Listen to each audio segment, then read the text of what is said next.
Les hardes de bêtes du chaos sont des adorateurs des puissances de la ruine, composés majoritairement d'humanoïdes ayant des caractéristiques animales. Et contrairement aux autres serviteurs des dieux sombres, ils ne cherchent pas à accomplir leur volonté en échange de faveurs. Ils incarnent en fait la manifestation physique et universelle du chaos, motivés par des instincts tordus et des désirs primals. Mais certains comme les Gors possèdent une certaine forme d'intelligence et cherchent à réduire toute forme de civilisation en une nature sauvage et anarchique, qu'ils voient comme l'état naturel de toute chose. Ils étaient déjà présents au début de l'existence des 8 royaumes, alors même que les dieux venaient tout juste de s'éveiller, comme s'ils étaient un élément naturel des royaumes.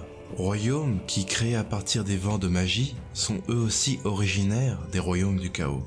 Il existe différentes théories sur leur origine.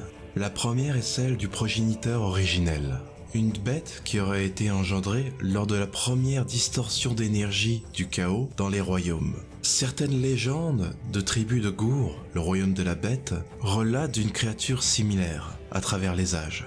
Et certaines hardes d'hommes-bêtes vénèrent cette créature mythique, lui donnant des noms tels que le père des Gors ou le père de la ruine. Une autre théorie suggérerait que les hommes-bêtes ne partagent pas tous la même origine, mais qu'ils étaient autrefois des créatures naturelles des royaumes, transformées par les corruptions du chaos et ayant petit à petit évolué vers leur forme bestiale. Une autre théorie est celle du postulat du Corporeus Chaotica, qui serait originaire de textes ayant été écrits par des théologiens de Ish, le royaume de la lumière. La base de cette théorie serait que les bêtes du chaos n'auraient pas été créées par le chaos, mais en seraient le point d'origine, et les voient comme une inversion fondamentale de l'ordre universel.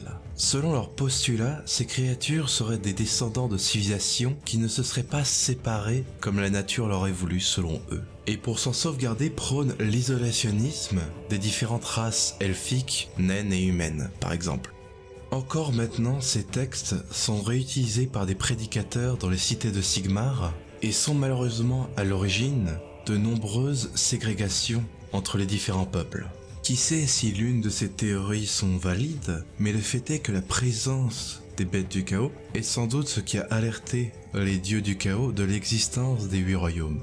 Les hommes-bêtes semblent d'ailleurs naturellement étendre l'influence du chaos en construisant des pierres de harde, d'immenses mégalithes qui semblent érigés partout où ils vont, et où ils font leurs rites et sacrifices. Et il peut arriver que certaines fois, les puissances de la ruine leur accordent des mutations.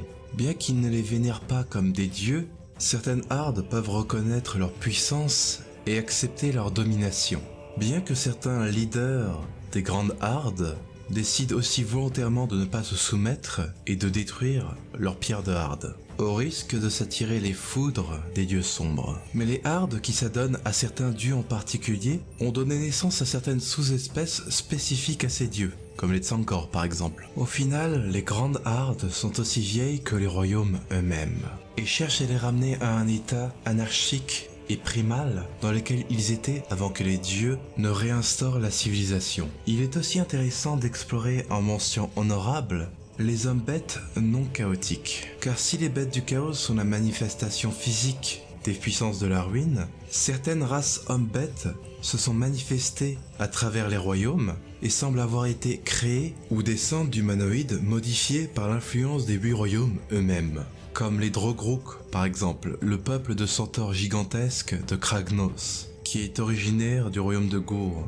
et qui est aussi lié au peuple des Draconis, un peuple de dragonoïdes intelligents et capables de parler, dont sont originaires Karazai et Kondis. Il existe aussi la race des Valets, une race ayant la partie supérieure ressemblant à celle d'un ordin et la partie inférieure à celle d'une pieuvre. Ils vivent dans les profondeurs des océans et sont connus pour leur amour des jeux de mots et aiment créer des objets à partir d'un métal nommé Litinmar. Leur nom est d'ailleurs lié à la déesse Valaya, la déesse des Douardins. Les Kelpdar et les Merwin sont des races d'hommes-poissons vivant dans les profondeurs de Giran, le royaume de la vie. Ou encore le peuple silencieux, une race insectoïde mystérieuse qui vivrait en dessous de la montagne de Bisgrave. Et bien d'autres races hommes-bêtes ont été mentionnées à travers différents royaumes et qui témoignent aussi d'une certaine forme de corruption que les royaumes peuvent avoir, un peu à la même manière que celle du chaos.